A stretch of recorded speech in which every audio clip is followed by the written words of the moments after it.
عارف رومی رحمۃ اللہ علیہ فرماتے ہیں کہ مثال دینے کے لیے بات سمجھاتے ہیں. فرماتے ہیں ایک شخص جنگل میں لکڑیاں کاٹنے جایا کرتا تھا تو شیر سے دوستی ہو گئی, یعنی ڈائریکٹ بادشاہ سے دوستی ہو گئی.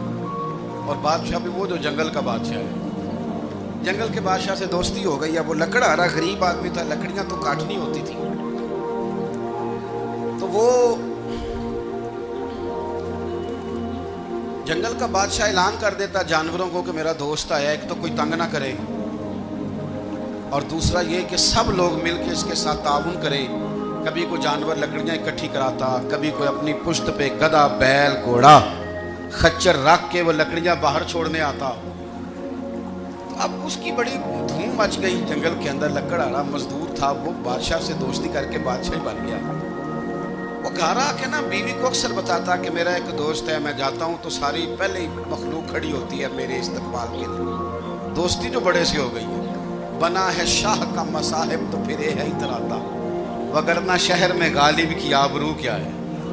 ہمیں تو پوچھتا ہی کوئی نہیں, یہ تو بنا ہے شاہ کا مصاحب تو پھرے ہے اتراتا, وگرنہ شہر میں غالب کی آبرو کیا ہے. تو وہ لوگوں کو بتاتا, بیوی کو بھی بتاتا دوست ہے. تو بیوی کہنے لگی اتنی تو تعریفیں کرتا, یہ نہیں بتایا کہ وہ جنگل کا شیر ہے, اور میرا دوست بتا دیا. بیوی کہنے لگ گئی کہ تو اتنا جو اس کا ذکر کرتا ہے تو کسی دن بلا نا, بلا کسی دن تاکہ اس کی دعوت کریں. اب اس نے پھر نہ اس کو پردے میں رکھا. کیا کہتے ہیں آج کل, سرپرائز دینا ہے, مگر سرپرائز دینا ہے, پردے میں رکھا کہ وہ شیر ہے. تو وہ بلا لیا گھر. اب اس کے لیے کچا گوشت, ظاہر ہے شیر نے کچا گوشت دکھانا تھا. وہ کہنے لگی پکانا کس طرح کا ہے. وہ کہنے لگا جب وہ آئے گا پھر بتاؤں گا. اور وہ کچا گوشت 2-3 بکرے ذبح کر کے ڈال دیے. وہ آ گیا شیر. عارف رومی کہتے ہیں جب وہ آیا نا تو اس کی بیوی نے دیکھا, اس نے ایک سخت جملہ کہہ دیا. کہنے لگی اوہو, میں سمجھی تھی پتہ نہیں کون ہے, اس طرح کے درندے تیرے یار ہیں, کتے بلے دوست بنائے ہوئے ہیں, یہ کیا بات ہے. خیر وہ شیر نے سن لیا, گوشت کھایا, وہ چلا گیا. اگلے دن لکڑہارا لکڑیاں کاٹنے گیا تو شیر نے ملاقات کرتے ہی لکڑہارے سے کہا کہ یہ نا کلاڑی اٹھا اور میری پشت پہ نا ایک زخم کر دے. اس نے کہا نہیں میں یہ کام نہیں کرتا, تو میرا دوست ہے. اس نے کہا سن بھائی, میں نے پیار سے کہا ہے تو مان جا, ورنہ میں ہوں شیر, میں نے تجھ سے منوا ہی لینا ہے, میں کو تکلیف دوں گا مناسب نہیں, تو کر. اس نے کلاڑی اٹھائی اور اس کی پشت پہ ایک زور سے زخم لگا دیا, خون بہنے لگا. اس نے کہا تو نے آج کے بعد آنا ہے, لکڑیاں کاٹنی ہے, تجھے کوئی کچھ نہیں کہے گا, بس یہ ایک حکمت تھی جو میں نے کیا ہے. قصہ مختصر. وہ آتا رہا, لکڑیاں ملتی رہیں, خدمت بھی ہوتی رہی. 6-8 ماہ گزر گئے.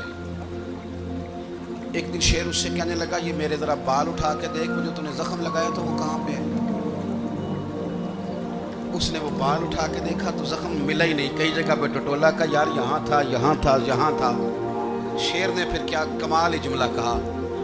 اس نے کہا کہ وہ جو کلاڑی کا زخم تو نے لگایا تھا نا وہ مکمل ہو گیا, لیکن تیری بیوی کا جو لہجہ تھا اور اس کی جو تلخی تھی وہ آج تک میرے ذہن میں موجود ہے.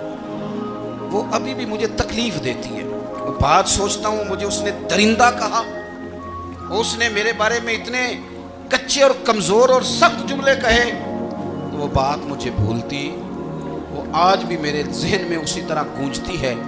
تلخ جملے جو اس نے کہے اور خوفناک جو انداز اس نے اختیار کیا, وہ بات مجھے کبھی بھی بھولتی. تو آپ کے لفظ لوگوں کو بھول جاتے ہیں, پر لہجہ یاد رہتا ہے اگر ہم اپنے لہجے پر تھوڑی توجہ ہی کر لیں. کچھ لوگ کہتے ہیں جی میرا جی روٹین ہی یہ ہے بات کرنے کی. یہ یاد رکھنا, کسی وقت ایسا بھی ہوتا ہے کہ شیر کو سوا شیر مل جاتا ہے. پھر ایسا نہ ہو کہ آپ کی تلخی کی جواب میں کوئی اس طرح کی تلخی ہو کہ پھر آپ اس کو کبھی بھلا نہ سکیں. ہمارے ہاں نا یہ دور تیزیاں دکھانے کا دور ہے. کچھ لوگ ضرورت سے زیادہ تیزی دکھانے کی کوشش کرتے ہیں. ان بیچاروں کا کبھی کبھی اتنا سخت نقصان ہوتا ہے کہ ان کو ان سے بھی کئی گنا تیز بندہ مل جاتا ہے. وہ کسی ایسی جگہ جا کے بیچارے الجھ جاتے ہیں جہاں سے واپسی کا راستہ نظر نہیں آتا.